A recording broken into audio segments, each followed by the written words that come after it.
Hey there, tech enthusiasts. Welcome back to our channel, where we break down the latest features in Microsoft Teams to make your workday smoother. Today, we're tackling a common issue: how to block someone on Microsoft Teams in 2025. Whether it's to avoid distractions from spammy colleagues or protect your privacy, this quick guide will have you sorted in no time. Let's dive right in. First things first, make sure you're logged into the Microsoft Teams app on your computer, phone, or web browser. Once you're in, head over to the chat or conversation where the person you want to block is involved. It's that simple. Start. Step 1. Find the user's profile. In the chat window, click on their name, profile picture, or avatar.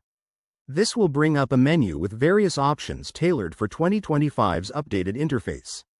Step 2. Look for the More Actions or Manage Participant button.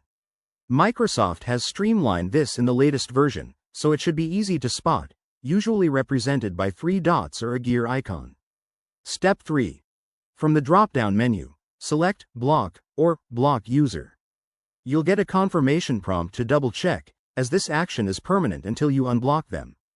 Go ahead and confirm if you're sure. Step 4.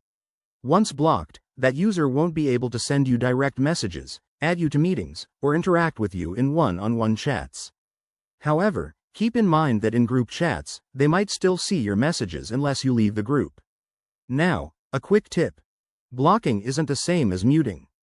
Muting just silences notifications, so choose based on your needs. If you ever want to unblock someone, revisit their profile and select the Unblock option. It's just as straightforward. There you have it. You've now mastered blocking on Microsoft Teams 2025. This feature is a game changer for maintaining a focused environment.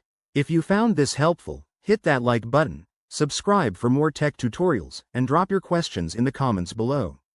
Thanks for watching, and see you in the next video.